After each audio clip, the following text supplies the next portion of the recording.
Selamat datang di channel Trading for Better Life.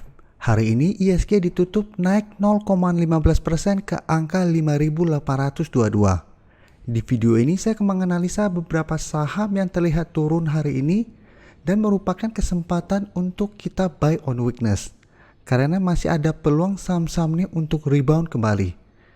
Semoga analisa yang diberikan ini bisa bermanfaat dan membantu teman-teman dalam mengambil keputusan.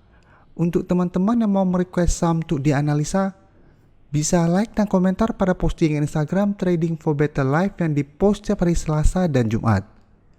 Dan bagi teman-teman yang belum subscribe channel ini, silakan tekan tombol subscribe agar tidak ketinggalan informasi dan analisa saham terbaru yang akan diupload setiap harinya. Support terus channel ini dengan cara like dan share video ini agar channel ini makin berkembang dan bisa membantu lebih banyak orang. Saham pertama akan saya analisa hari ini adalah saham JPFA. Saham JPFA per perdagangan hari ini ditutup turun 1% ke harga 1.435. Bisa kita lihat di grafik, walaupun hari ini turun secara tren JPFA masih bergerak uptrend. Jadi penurunan hari ini masih wajar karena secara tren JPFA masih terus melanjutkan kenaikan. Kemarin JPFA memang sempat naik menyentuh harga 1.450 dan saat ini mulai turun di bawah harga itu. Tapi untuk resistennya saat ini bukan di harga 1.450, tapi tetap di harga 1.500. Jika kita tarik mundur lagi, bisa kita lihat pada Maret kemarin JPFA sempat terbentuk gap down. Jadi apabila JPFA berhasil naik kembali ke harga 1.500 yang merupakan resisten, maka gap down ini akan tertutup. Dan saat ini juga bisa kita lihat untuk tren jangka menengah juga JPFA sudah mulai bergerak uptrend kembali dan berpotensi untuk lanjut naik menuju harga tertingginya pernah dicapai di sekitar harga 1.800 pada tahun lalu, di sekitar bulan Oktober. Dan untuk garis MACD saat ini juga masih mengarah ke atas. Jadi penurunan hari ini bisa kita manfaatkan untuk buy on weakness. Bisa kita lihat sebelumnya pada saat kenaikan JPFA sebelumnya juga pasti akan terbentuk candle hitam. Naik, terbentuk candle hitam, mulai turun sebentar, terus melanjutkan kenaikan. Jadi untuk teman-teman yang sebelumnya belum sempat entry membeli saham JPFA, penurunan hari ini bisa kita manfaatkan untuk tunggu di sekitar daerah supportnya. Untuk sekitar daerah supportnya bisa kita lihat berada di sekitar harga 1.400. Sekarang kita akan coba lihat dulu apa yang dilakukan bandar dan asing pada penurunan hari ini.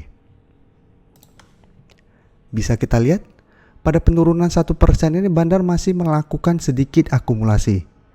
Dan dari data pergerakan asing bisa kita lihat dari awal November sampai hari ini asing masih terus masuk mengakumulasi saham JPFA. Jadi dari data broker summaries, pergerakan saham JPFA sangat menarik karena bandar dan asing belum melakukan distribusi. Jadi memang penurunan hari ini hanya penurunan sementara. Jadi untuk teman-teman telah berhasil membeli saham JPFA di sekitar garis EMA 150 atau 100 atau di garis EMA 50, saat ini saham JPFA masih sangat layak untuk di hold karena garis uptrendnya belum patah. Sedangkan untuk teman-teman yang baru mau entry, bisa tunggu di sekitar support di harga 1.400. Apabila JPFA turun menyentuh daerah support ini atau mendekati daerah support ini masih berhasil rebound, kita bisa entry. Jadi bisa ikutan entry dan ada peluang untuk naik menuju harga 1.500. Saat harga 1.500 terlewati, maka target berikutnya adalah di sekitar harga 1.600. Jadi pelan-pelan satu resisten terlewati dan terakhir kembali ke resisten kuatnya di harga 1.800. Selanjutnya saya akan menganalisa saham Mika. Saham Mika pada perdagangan hari ini ditutup turun 3% lebih ke harga 2.800. Bisa kita lihat di grafik, walaupun saat ini Mika bergerak turun, secara tren Mika masih bergerak trend. Dan kenaikan hari Selasa kemarin bisa kita lihat bentuk candlenya kurang bagus. Jadi untuk teman-teman telah mempelajari video pendidikan saya tentang candlestick, ini bentuk shooting star dan terbentuk shadow yang lumayan panjang. Jadi apabila kita menemukan candle seperti ini, kita sudah harus hati-hati karena ada potensi untuk terjadinya reversal trend untuk jangka pendek. Garis MACD jika kita lihat saat ini masih mengarah ke atas. Sekarang kita akan coba lihat dulu apa yang dilakukan bandar dan asing pada perdagangan hari ini. Dari data broker summary bisa kita lihat hari ini bandar masih melakukan distribusi. Dan asing juga terlihat hari ini masih melakukan distribusi. Dan selama 1 minggu terakhir ini juga asing terus melakukan distribusi pada saham Mika. Jadi dari data yang kita dapat sebenarnya Mika masih berpotensi untuk lanjut turun menuju support terdekat di harga 2.700. Dan masih ada support di garis EMA 50 dan 150. Untuk support EMA 50 saat ini berada di sekitar harga 2.530, sedangkan untuk support EMA 150 di sekitar harga 2.430. Jadi selama masih bertahan di atas support kuat ini, saham Mika masih sangat layak untuk di hold. Jadi untuk teman-teman yang pingin entry, bisa tunggu di sekitar harga 2.700 atau di sekitar garis EMA 50. Karena saya lihat Mika masih ada potensi untuk turun di bawah harga 2.700. Jadi ada potensi untuk turun di bawah harga itu dan masih bisa rebound. Karena garis EMA 50 dan 150 telah beberapa kali menahan penurunan dari saham Mika. Jadi penurunan ini bisa kita manfaatkan untuk mendapatkan saham Mika di harga bawah. Sedangkan untuk teman-teman telah berhasil membeli saham Mika di harga atas maupun harga bawah, hold saja selama masih bertahan di atas garis EMA 150 ini. Karena potensi untuk rebound kembali masih sangat besar. Dan teman-teman bisa lihat bentuk candle di sini juga kurang bagus pada saat kenaikan sebelumnya. Setelah itu Mika mulai turun kembali. Jadi bisa kita lihat, jadi masih ada potensi besok Mika untuk melanjutkan penurunan sementara. Jadi untuk mau entry, tunggu saja di daerah support, saat terkonfirmasi rebound baru kita entry. Berikutnya saya menganalisa saham INKP. Saham INKP pada perdagangan hari ini ditutup turun 0,79% ke harga 9.350. Bisa kita lihat di grafik, untuk tren jangka pendek INKP masih bergerak sideways. Untuk resistennya bisa kita lihat berada di sekitar harga 9.700. Sedangkan untuk supportnya berada di garis EMA 50 di sekitar harga 9.030. Untuk tren jangka menengah sebenarnya INKP masih bergerak sangat uptrend. Jadi yang sebelumnya di bulan Maret sempat turun tajam, pada April mulai naik, berhasil break dari garis EMA 50, setelah itu break dari garis EMA 150 dan terus melanjutkan kenaikan. Dan pada posisi ini di Juli telah terlihat perpotongan garis EMA 50 dan 150. Jadi saat ini INKP selalu bertahan di atas daerah supportnya di EMA 50. Jadi sempat naik ke harga 9.700, gagal break, turun kembali ke daerah supportnya, masih bertahan dan naik kembali ke resisten dan mulai turun. Jadi saat ini memang INKP lebih enak untuk kita swing trade. Dan saat ini sudah mulai turun mendekati daerah support di EMA 50. Jadi layak untuk kita masuk watchlist dan trading jangka pendek untuk saham ini.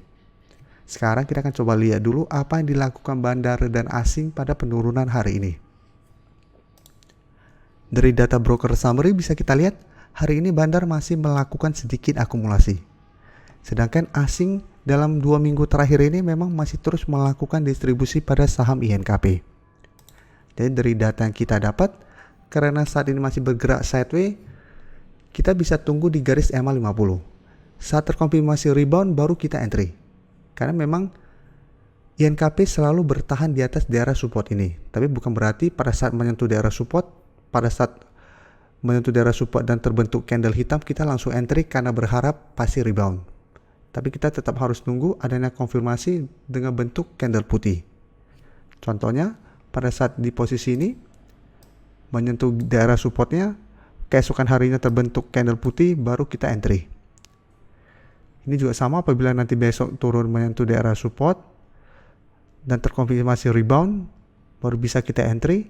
Dan apabila teman-teman memang tujuannya trading jangka menengah atau investasi pada saham ini, selama teman-teman beli di sekitar daerah support dan dia masih bertahan di atas garis EMA 50 ini, hold saja. karena masih ada peluang untuk break dari harga 9.700 dan naik menuju target terdekat di harga 10.000. Jadi di sekitar daerah sini.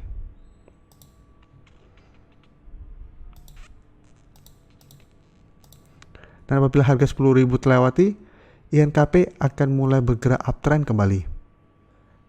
Bisa kita lihat INKP sempat berada di sekitar harga 20.000. Jadi apabila teman-teman beli di harga 9.000-an, hold terus dan dia masih terus naik dan mencapai atau mendekati harga 15.000 saja, teman-teman profitnya sudah lumayan. Karena saat ini juga jika kita lihat trennya sudah mulai naik. Jadi untuk teman-teman yang sudah punya saham INKP, menurut saya selama masih bertahan di atas garis EMA 150, walaupun saat ini belum pernah turun menyentuh daerah support ini, hold saja selama masih berada di atas garis itu.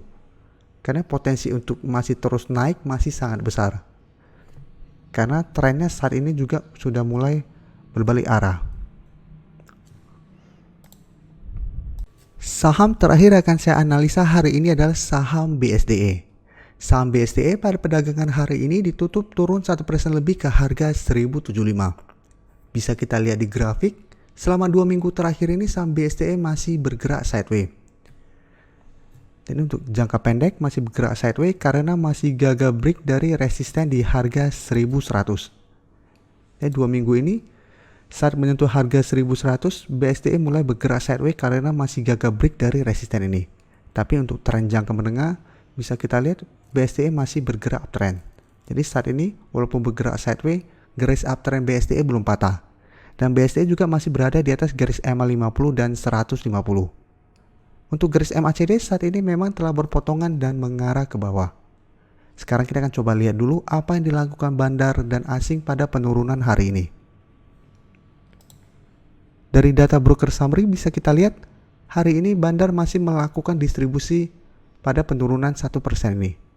Dan asing hari ini juga terlihat masih melakukan distribusi. Selama 1 minggu terakhir ini juga asing terlihat sudah mulai keluar dengan jumlah yang lumayan.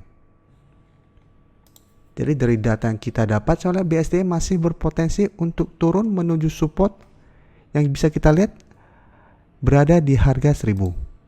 Dan masih ada satu support minor di harga 1050. Sedangkan untuk support kuatnya masih ada di garis EMA 50 dan 150. Untuk garis EMA 50 di sekitar harga 940 dan support di EMA 150 di sekitar harga 875. Jadi untuk teman-teman yang sudah berhasil membeli saham BSDE di bawah garis EMA 50 dan 150, menurut saya saham BSDE masih sangat layak untuk di hold karena garis uptrendnya belum patah. Apabila teman-teman yang sudah berhasil membeli di bawah harga 800 pengen take profit, menurut saya selama masih di atas harga 1000 belum perlu melakukan take profit. Tapi apabila BSDE dalam 1 minggu ini ternyata turun di bawah harga 1000, teman-teman bisa take profit dulu, setelah itu tunggu kembali di garis EMA 50 dan 150. Tapi untuk teman-teman yang saat ini baru mau entry, bisa amati saham ini. Jadi teman-teman bisa tunggu di sekitar harga 1000 atau di garis EMA 50-nya. Selama masih bertahan di atas garis EMA 50, saya lihat potensi untuk naik kembali dan break dari harga 1100 masih sangat besar. Karena memang saat ini penurunan BSDE atau penurunan saham-saham properti masih wajar karena baru terkena profit taking. Karena memang sebelumnya saham-saham properti sudah naik sangat tinggi. Jadi pasti akan bergerak sideways dulu atau terkena pullback sementara. Setelah itu kumpulin kekuatan baru naik kembali. Jadi untuk saat ini karena BSDE baru mulai turun, bisa kita manfaatkan untuk buy on weakness. Bisa kita lihat apabila harga 1100 terlewati, maka target berikutnya adalah di harga 1200. 1200 juga 2 kali BSDE masih gagal break. Jadi resisten harga 1200 juga merupakan resisten yang lumayan kuat. Setelah harga 1200, target berikutnya adalah harga 1300. Di sekitar daerah sini. Terima kasih telah menonton video ini. Like dan share video ini bila bermanfaat bagi teman-teman, dan support channel ini dengan cara tekan tombol subscribe agar channel ini bisa makin berkembang dan bisa membantu lebih banyak orang lagi. Terima kasih.